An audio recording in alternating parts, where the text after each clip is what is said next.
2025 সালে এসে artificial intelligence বা এআই সম্পর্কে অবগত নেই এমন মানুষ নেই বললেই চলে। যেমন ওপেন এআইয়ের চ্যাটজিপিটি বলো কিংবা গুগলের জেমিনাই।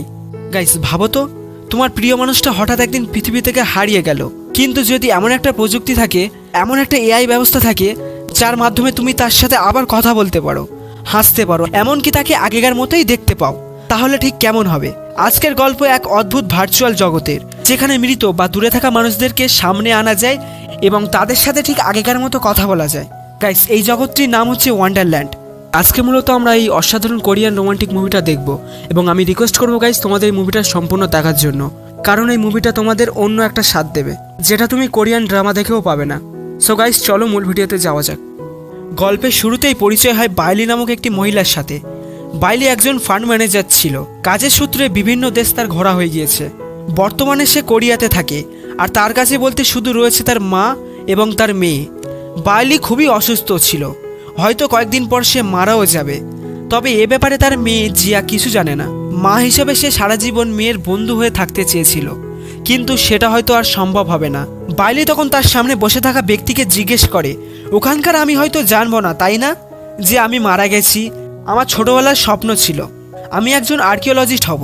বাইলির মতো এমন হাজার হাজার মানুষের স্মৃতির ছোট ছোট কণা নিয়ে যেন একটা বিশাল গ্যালাক্সি তৈরি হয়েছে, যেখানে সবাই তার কোনো না কোনো প্রিয় মানুষের সাথে আবারও দেখা করতে চায়, তাদের সাথে কাটানো সুন্দর সুন্দর মুহূর্তগুলোকে আবার ফিরে পেতে চায়।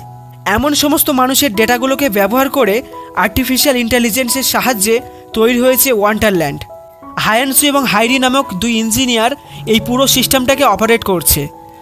এরপর দেখানো হয় সেই ওয়ান্ডারল্যান্ডকে, যেখানে বাইলি এয়ারপোর্টে তার ফ্লাইটের অপেক্ষায় একা বসেছিল, আর তার পাশেও একজন অপেক্ষা করছে যার নাম সাংজুন। সাংজুং বাল্ডিকে একা বসে থাকতে দেখে তার সাথে কথা বলে। তারা তখন একে অপরের সাথে কথা বলতে বলতে বেশ বন্ধুত্বর মতো হয়ে যায়। তাই একে অপরের যোগাযোগ রাখার জন্য তারা তখন নিজেদের মধ্যে কন্ট্যাক্ট ডিটেল শেয়ার করে নেয়। এরপর বাইলি তার গন্তব্যস্থলে পৌঁছে যায়, আর সাথে সাথেই সে তার মাকে ফোন করে এই খবরটা দেওয়ার জন্য, কিন্তু তার মুখটা যেন বিষণ্ণ দেখাচ্ছিল। এদিকে তার মেয়ে জিয়াও তার উপর রাগ করেছে। তাই বাইলি তখন তার সাথে কথা বলে তার অভিমান ভাঙানোর চেষ্টা করছিল। দেখা যায় যে জাঙ্গিন একজন এয়ার হোস্টেস, আর তার বয়ফ্রেন্ড তাইজু তার থেকে অনেক দূরে স্পেসে থাকে। তবুও সে রোজ সকালে জাঙ্গিনকে ফোন করে কাজের জন্য তুলে দেয়। তার ওষুধ খাওয়া, চোখে ড্রপ দেওয়া সব কিছু মনে করিয়ে দেয়। কাছে না থেকেও দূরে থেকেই সে জাঙ্গিনের পাশে সবসময় থাকে। জাঙ্গিন কাজ থেকে ফেরার পরে তারা দুজন একসাথে ডিনার করে। তাইজু ওর জন্য গান গায় মন ভালো করার জন্য। সে সব কিছুই করতে পারে।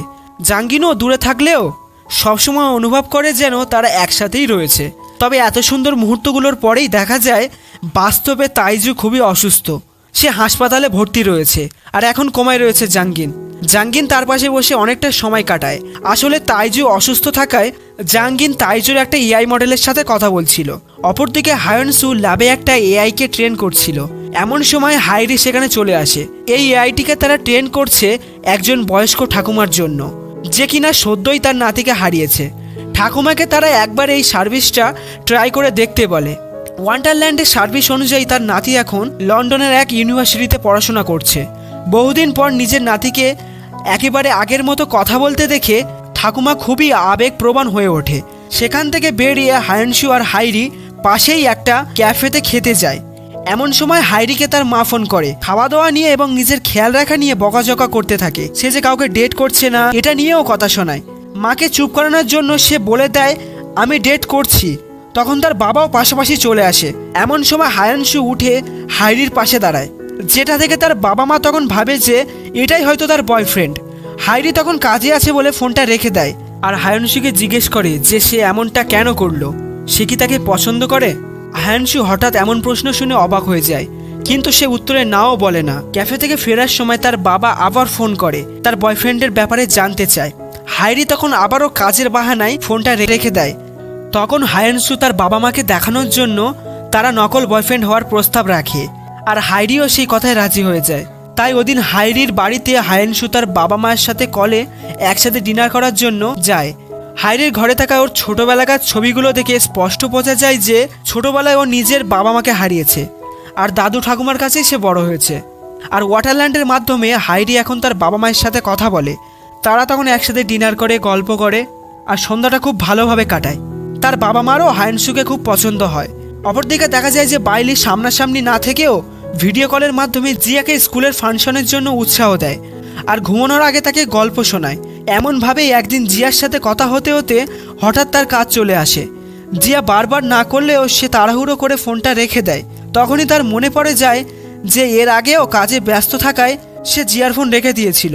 তাই সাথে সাথে সে কাজ থেকে ফিরে এসেই আবার সে জিয়াকে কল ব্যাক করে, তোমার যখনই মনে হবে তুমি তখনই আমাকে ফোন করবে, এবার থেকে আমি সবসময় তোমার ফোন ধরবো।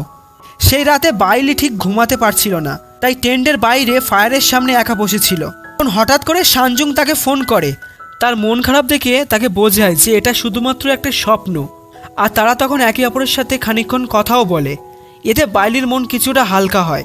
অপরদিকে তাইজু বহু বছর পর কোমা থেকে ফিরে আসে। এই খবর পেয়ে জাঙ্গিন সাথে সাথেই তার সাথে দেখা করতে যায়। ডাক্তারের কথা অনুযায়ী এটা কোনো মিরাক্কেল থেকেও কম নয়। তবুও প্রতিদিনের সাধারণ কাজগুলো করতেও তার কিছুটা অসুবিধা হতে পারে, কারণ বহু বছর ধরে টানা কোমায় থাকার কারণে সাধারণ জীবনযাপনের সাথে মানিয়ে নিতে তার একটু সময় লাগবে। জাঙ্গিন হাসপাতাল থেকে তাকে বাড়িতে নিয়ে যায়। তারা একসাথে কাজ করত। আজ তাদের পুরনো স্মৃতিগুলোকে তারা আবারও ঘেঁটে দেখে। পরের দিন সকালে প্রতিদিনের মতো স্পেসে থাকা তাইজুর ফোনে তার ঘুম ভাঙেনি। আজ বাস্তবে তাইজুর ছোঁয়ায় তার ঘুম ভেঙেছে। তাইজু তখন তার জন্য ব্রেকফাস্ট বানাতে যায়, কিন্তু অসাবধানতাবশত তাইজু তখন নিজের হাতেই গরম জল ঢেলে বসে। তার হাতটা এইভাবে পুড়ে যাচ্ছে, সে তবুও নিজেকে আটকাতে পারছে না। জাঙ্গিন তখন ছুটে এসে তার হাত থেকে গরম জলের কেটলেটা কেড়ে নিয়ে বরফ দিতে থাকে। জাঙ্গিন তাকে নিয়ে খুব চিন্তায় পড়ে যায়। অপরদিকে হাইডি এবং হায়ানশু আজ অন্য একটি প্রজেক্টের কাজে হসপিটালে যায়। সেখানে তার এক ভদ্রলোকের সাথে পরিচয় হয়, যার নাম ইয়ং শিক। ইনি খুবই অসুস্থ, কয়েকদিন পর হয়তো সে মারাও যেতে পারে। তাই ইয়ং শিক ওয়ান্ডারল্যান্ডে সার্ভিস নিতে চায়, এমনকি সে তার ফেনারেলেও উপস্থিত থাকতে চায় এই এআইয়ের মাধ্যমে। ইয়ংশুকের এআই বানানোর সময় তার যুবক বয়সের ছবিগুলো দেখতে দেখতে হায়ানশু তার মায়ের ছবি দেখতে পায়। এমনকি হায়ানশুর মুখের সাথে ইয়ংশুকের যুবক বয়সের কিছু মিল রয়েছে। হায়ানশু খুব অবাক হয়ে যায় যে একজন অপরিচিত লোকের সাথে তার এত চেহারার মিল কিভাবে আছে। তখনই সাথে সাথে হায়ানশু তার বড় ভাইকে ফোন করে তার বাবার বিষয়ে জানার জন্য। আসলে অনেক ছোটবেলাতেই তার বাবা তাদেরকে ছেড়ে চলে গিয়েছিল। তারপর থেকেই সে তার মা এবং তার ভাইয়ের সাথে বড় হয়েছে। পরদিন এইসব কথা নিয়ে আলোচনা করতে করতে হাইডি আর হায়ানশু পাশে একটি ক্যাফেতে খেতে যায়। এখানে সেই ঠাকুমাটির সাথে তাদের আবার দেখা হয়, যে তার নাতির জন্য ওয়ান্ডারল্যান্ডে সার্ভিস নিয়েছিল। তারা ভেবেছিল হয়তো ঠাকুমা আগের কাজটা ছেড়ে দিয়েছে, কিন্তু সেটা সত্য নয়।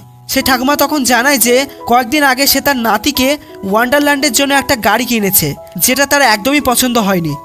এখন সে আবার একটা পিয়ানো চাইছে। নাতির সমস্ত আবদার পূরণ করতে ঠাকুমার দু জায়গায় প্রায় কাজ করতে হতো। তখন ঠাকুমার পারচেস লিস্ট খুলে তারা দেখতে পায় গত কয়েক মাসেই সে নাতির জন্য অনেক জিনিস তাদের মেনু থেকে কিনেছে।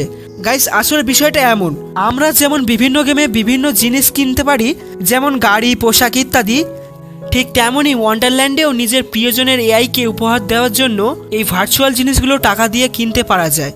আর ঠাকুমাও গত কয়েক মাসে নাতির জন্য অনেক জিনিসপত্র তাদের মেনু থেকে কিনেছে। তাই ঠাকুমাকে সাহায্য করার জন্য হাইডি ওই গাড়িটার বদলে তার নাতিকে আর একটা বড় গাড়ি দেওয়ার কথা দেয়, আর এর জন্য সে আর কোনো এক্সট্রা চার্জও নেবে না। আর এ কথা শুনে ঠাকুমা খুবই খুশি হয়।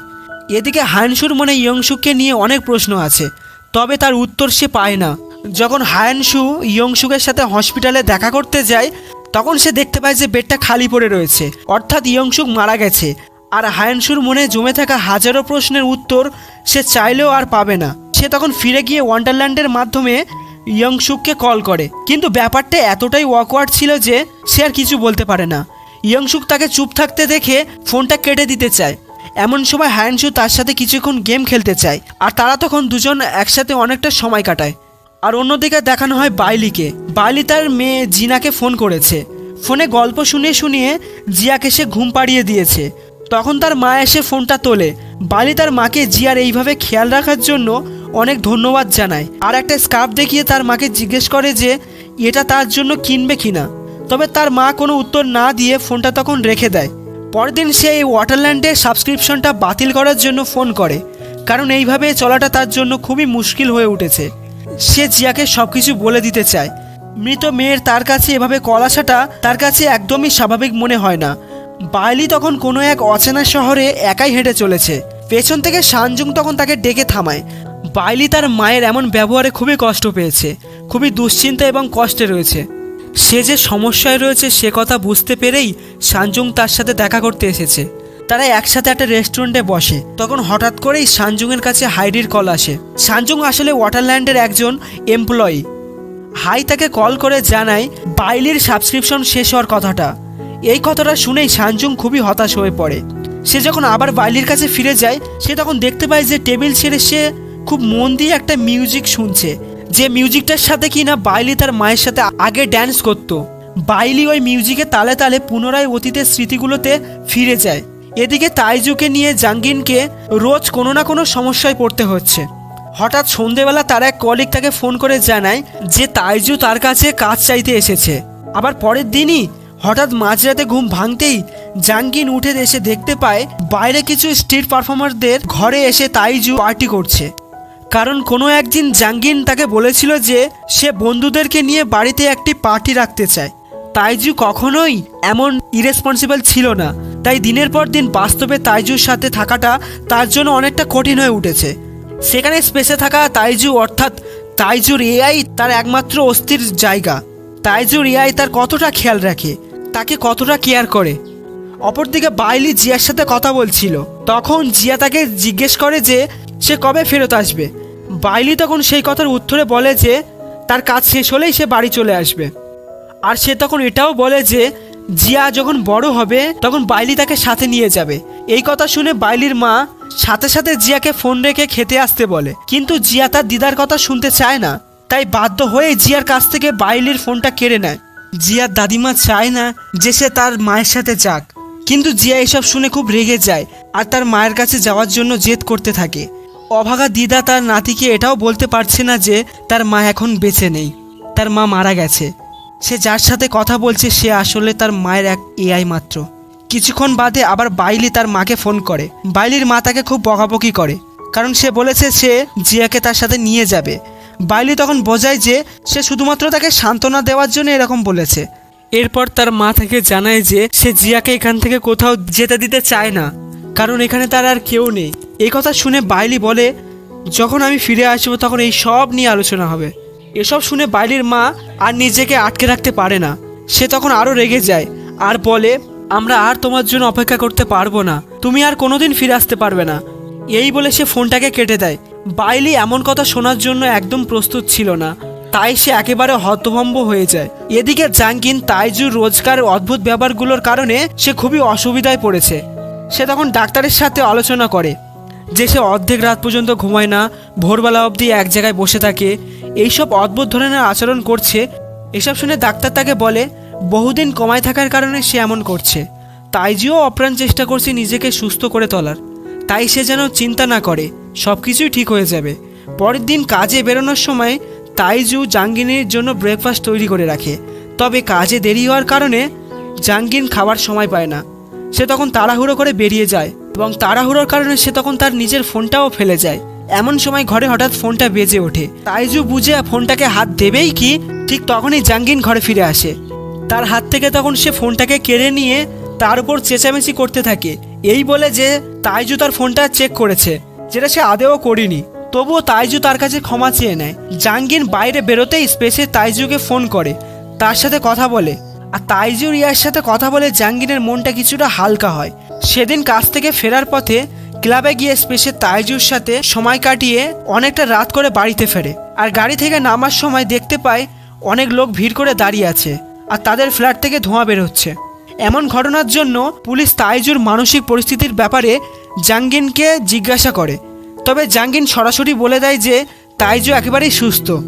তারা বাড়ি ফেরার সময় জাঙ্গিন তাইজুকে জিজ্ঞেস করে ঘরে আগুন কিভাবে লাগলো, সে কি রান্না করছিল। তাইজু তখন বলে সে কিছুই করেনি, কিন্তু জাঙ্গিনে তার কথায় একদম বিশ্বাস হচ্ছিল না। জাঙ্গিন তখন দুশ্চিন্তা করে যে আজ রাতে তারা কোথায় থাকবে। তখন তাইজু বলে তারা কোথাও ঘুরতে যেতে পারে, কিন্তু জাঙ্গিন যেতে পারবে না, কারণ পরের দিন সকালেই তার ফ্লাইট রয়েছে। এতেও তাইজুর কোনো দুশ্চিন্তা হয় না। সে খুবই স্বাভাবিকভাবেই বলে দেয় এটা তো খুব ভালো কথা, আমিও তোমার সাথে যাব, আমরা সেখানে গিয়ে ঘুরবো। জাঙ্গিন এইসব নিয়ে খুবই দুশ্চিন্তায় পড়ে যায় আর সে কান্নায় ভেঙে পড়ে। অপরদিকে হাইরি জানতে পারে সেই ঠাকুমা আজ সকালেই কাজের পথে মারা গিয়েছে। এই কথা শুনেই হাইরির খুবই খারাপ লাগে। তার খারাপ লাগে এই জন্য যে ওয়াটারল্যান্ডে নাতির এআইয়ের জন্য জিনিস কিনতে কিনতে সে এতটাই কঠোর পরিশ্রম করছিল যে সে এই পরিশ্রম করতে করতেই মারা গেছে। আর এই জন্য হাইরি তার নাতির ওয়াটারল্যান্ডের সার্ভিসটা বন্ধ করে দেবে। কিন্তু বন্ধ করে দেওয়ার আগে সে নিজেই একবার সেই নাতিরকে কল করে তাকে যাচ্ছে তাই করে শোনায়। এটাও শোনায় যে তার জন্যই কিভাবে তার ঠাকুমা কাজ করতে করতে যাওয়ার পথে মারা গিয়েছে। এসব বলে সে তার ওয়াটারল্যান্ডের সার্ভিস সেখানেই বন্ধ করে দেয়। পরদিন সকালে জিয়ানকে নিয়ে বাইলির মা চায়না যাওয়ার জন্য রওনা দিয়েছে। সেই এয়ারপোর্টে একজনের সাথে কথা বলছিল, তখন হঠাৎই জিয়া গায়েব হয়ে যায়। আশেপাশে কোথাও তাকে দেখতে পাওয়া যায় না। সে পুলিশকে জানায়, এমনকি অ্যানাউন্সমেন্টও করা হয়, তবুও জিয়ানকে কোথাও খুঁজে পাওয়া যায় না। তখনই বাইলির ফোন আসে। সে জিজ্ঞেস করে জিয়া কোথায়, আর মা জানায় যে জিয়াকে খুঁজে পাওয়া যাচ্ছে না। এসব শুনে বাইলি খুবই অশান্ত হয়ে পড়ে।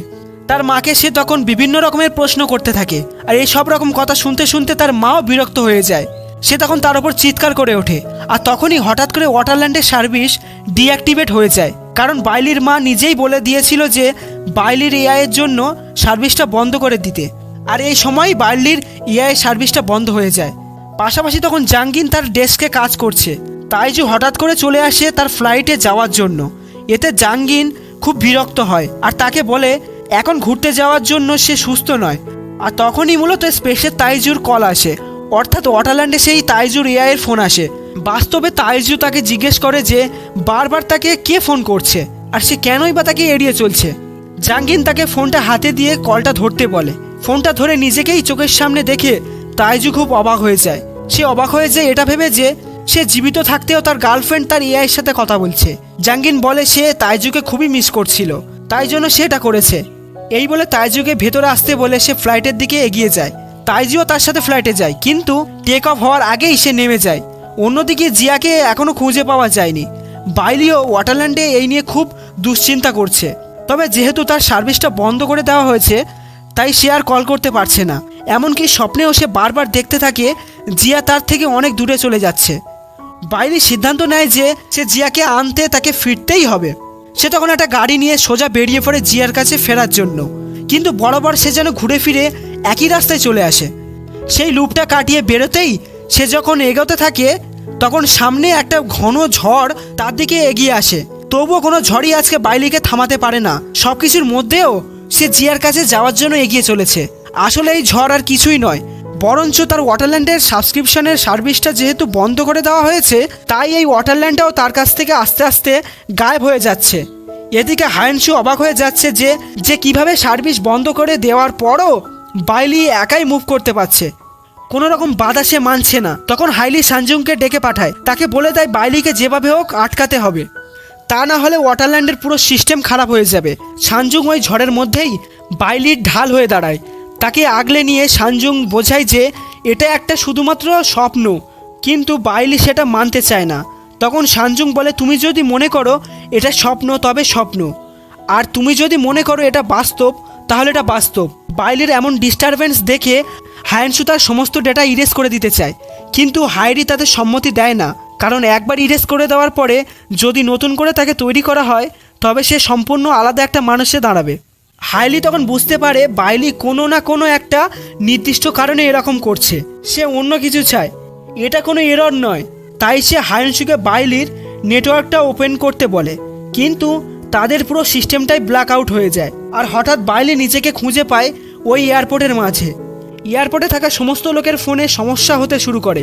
আর তখনই তাইজুর কাছে একটা ফোন আসে। সেই ফোনটা আর কারো নয়, বরঞ্চ ওয়াটারল্যান্ড থেকে করা বাইলির ফোন। বাইলি ফোন করে তাইজুকে বলে আমার মেয়ে হারিয়ে গেছে, যদি পাশাপাশি কোথাও দেখতে পাওয়া যায় সে যেন তাকে খুঁজে রাখে। এমন সময় তার সামনে থেকে জিয়া বাইরে যাচ্ছিল। জিয়া তখন ছুটে একটা গাড়ির সামনে গিয়ে পড়ে। ঠিক তখনই তাইজু এসে তাকে অ্যাক্সিডেন্ট হওয়া থেকে বাঁচিয়ে নেয়। তাইজু তখন জিয়াকে পাশে নিয়ে বাইলির আসার অপেক্ষা করতে থাকে, কিন্তু বাইলির বদলে তার মা সেখানে চলে আসে। জিয়াকে খুঁজে পেয়ে সে অবশেষে শান্তি পায়, কিন্তু জিয়া তার দিদার সাথে যেতে একেবারেই রাজি হয় না। জিয়া তখন বারবার তার মায়ের সাথে কথা বলার জন্য জেদ করতে থাকে, কিন্তু তার দিদা তাকে জানায় যে এটা আর সম্ভব নয়, সে সব কিছু তাকে পরে বোঝাবে। জিয়া তবুও তার কোনো কথা শুনতে চাইছিল না, তাই বাধ্য হয়ে তার দিদা তাকে ফোনটা দেয়। জিয়া বাইলির নম্বরে কল করে, আর দেখা যায় সার্ভিস ডিঅ্যাক্টিভেট করা সত্ত্বেও বাইলি ফোন ধরেছে।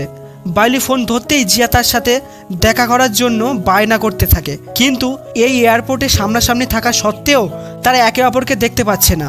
সে কথা সে জিয়াকে কি করে বোঝাবে? তবুও জিয়া বারবার তার সাথে দেখা করতে চাইলে বাইলি বলে ওঠে, আমি আর বেঁচে নেই। জিয়া তখন কিছুক্ষণ চুপ করে থাকে, কিন্তু আর সে কোনো রকম জেদ করে না। সে শুধু মায়ের সাথে এটুকু জানতে চায় যে প্রতিদিনের মতো রাত্রেবেলা ঘুমানোর আগে 3টে করে গল্প শোনাতে পারবে তো। বাইলি তখন কথা দেয় যে 3টে কেন, 6টা করে গল্প সে শোনাবে। জিয়া অনেক ছোট, তাই পরিস্থিতির সমস্ত জটিলতা সে বুঝে উঠতে পারে না, কিন্তু বাইলির মা তো সবটাই জানে, সবটাই বোঝে। তাই নিজেকে সে আর আটকে রাখতে পারছিল না। তার মেয়ে তার কাছে থেকেও তার থেকে অনেক দূরে। এই অবস্থায় নিজের নাতনিকেও সে সবটা বলতে পারছে না। তার বদ্ধ অনুভূতিগুলোকে ভাগ করে নেওয়ার মতো কেউ নেই, তাই আজ সে নিজের চোখের জল আটকে রাখতে পারে না। বাইলি তবুও দূর থেকে তার মাকে সাহস জোগানোর চেষ্টা করে। জিয়াকে এইভাবে আগলে রাখার জন্য তার মায়ের কাছে অনেক কৃতজ্ঞতা জানায় সে। বাইলি তখন বলে, পরের জন্মে আমি মা হব আর তুমি আমার মেয়ে হবে, সেই সময় আমি তোমাকে অনেক যত্ন করব, আবারও পরে কথা হবে। এই বলে মাকে কাঁদতে বারণ করে ফোনটা রেখে দেয় সে। এদিকে ওয়াটারল্যান্ডের সিস্টেমও আবার ঠিক হয়ে যায়। এরপর অনেক দিন কেটে যায়। একদিন হঠাৎ জাঙ্গিন হাইডিকে ফোন করে ওয়াটারল্যান্ডের সাবস্ক্রিপশনটাকে ডিঅ্যাক্টিভেট করতে বলে। সে হাইডিকে জানায় তাইজু সুস্থ হয়ে গেছে, তার জ্ঞান ফিরে এসেছে, তাই এখন ওয়াটারল্যান্ডের সার্ভিসটা তার আর প্রয়োজন নেই। এরপর দেখানো হয় তাইজু জাঙ্গিনের কাছে জানতে চেয়েছে যে কেন সে স্পেসটাকেই সিলেক্ট করেছিল। এর উত্তরে তাইজু তখন তাকে বলেছিল যে আমার জানা এটাই সব থেকে দূরের জায়গা। আসলে সে সব থেকে দূরের জায়গাটা বাছার জন্য সে স্পেসটাকে সিলেক্ট করেছিল, যাতে সে বিশ্বাস করতে পারে যে তাইজু অসুস্থ নয়, সে স্পেসে রয়েছে, এবং তাই সে তার সাথে কথা বলতে পারছে না, তার সাথে দেখা করতে পারছে না। কিন্তু জাঙ্গিন তার সব থেকে কাছের মানুষটাকে এভাবে দূরে চলে যেতে দিতে পারে না। তখন তারা একে অপরের ভালোবাসার কারণে তারা আবারও আগের মতো আটকা পড়ে যায়। এরপরে আমরা আবার ফিরে যাই গল্পের একেবারে প্রথম দৃশ্যে, যেখানে এয়ারপোর্টে সানজুং আর বাইলির প্রথম দেখা হয়েছিল। এভাবে বেশ অনেকগুলো দিন পার হয়ে যায়। একদিন হায়ানশু তার মাকে ওয়াটারল্যান্ডের ইয়ংশিকের সাথে দেখা করায়। এতগুলো বছর পর হঠাৎ করে আবার ইয়ংশিককে দেখে তার মা একেবারে অবাক হয়ে যায়। ইয়ংশিকও এক দেখায় হায়ানশুর মাকে চিনতে পারে। হায়ানশুর মা তার কাছে ক্ষমা চায়, কারণ ইয়ংশিক তাদেরকে ছোটবেলায় ছেড়ে চলে যায়নি, বরং তার মা ইয়ংশুকে কিছু না বলে, কিছু না জানিয়ে ছেড়ে চলে গিয়েছিল। যদিও ইয়ংশুক এ বিষয় নিয়ে কোনো রকম প্রশ্ন বা রাগারাগি করেনি, বরং সে হায়ানশুর মায়ের সাথে যোগাযোগে থাকতে চেয়েছিল। আর হায়ানশু এই প্রথমবার তার সমস্ত প্রশ্নের জবাব পেয়ে গেল। আর এখানেই মূলত এই মুভিটা শেষ হয়ে যায়। আসলে ওয়াটারল্যান্ডের এই সমস্ত এআইকে এমনভাবে বানানো হয় যে তারা যেন মনে করে তারা কোথাও একটা কাজে গেছে, কোথাও ঘুরতে গেছে, কেউ বা পড়াশোনা করতে গেছে, যাতে তাদের বাড়ি যাওয়ার জন্য কোনো প্রয়োজন না হয়। তারা সবসময় যেন এটাই জেনে থাকে বা এটাই ভেবে থাকে যে এভাবেই তাদেরকে তৈরি করা হয়েছে। কিন্তু বাইলি তার মেয়ের কাছে যেতে চেয়েছিল, আর এই জন্য মূলত ওয়াটারল্যান্ডের সিস্টেম ডিসব্যালেন্স হতে শুরু করেছিল। আর হয়তো বাইলির এআই আসলে একজন মা, এবং একজন মায়ের সন্তানের প্রতি ভালোবাসার সমস্ত অনুভূতি তার মধ্যে রয়েছে। আর তার সন্তানকে খুঁজে বার করতেই মূলত এই ওয়াটারল্যান্ডের সমস্ত সিস্টেমগুলোকে খারাপ করে দিয়েছিল। আর একজন মা এবং তার মেয়ের ভালোবাসার টানে মূলত এই সমস্ত এই ওয়াটারল্যান্ডের সিস্টেমগুলোকে ডিঅ্যাক্টিভেট করার পরেও বাইলি তাইজুর সাথে কন্ট্যাক্ট করতে পেরেছে এবং তার মেয়েকে উদ্ধার করতে পেরেছে। গাইস, মুভিটার কনসেপ্টটা হয়তো কিছুটা জটিল ছিল, কিন্তু আমি যথাসাধ্য চেষ্টা করেছি তোমাদেরকে সহজভাবে বোঝানোর জন্য। তবে গল্পের কনসেপ্টটা আমার খুব ভালো লেগেছে। সো গাইস, এই ছিল মূলত অসাধারণ কনসেপ্টে বানানো কোরিয়ান মুভিটা। গাইস, এই মুভিটা জানা তোমাদের কোন কোন ক্যারেক্টারগুলো আছে সেগুলো আমাকে কমেন্টে জানিও। আর হ্যাঁ, মুভিটি ভালো লাগলে লাইক অ্যান্ড সাবস্ক্রাইব করে দিও। সো গাইস, আজকের মতো বিদায় নিচ্ছি। Tata and take care.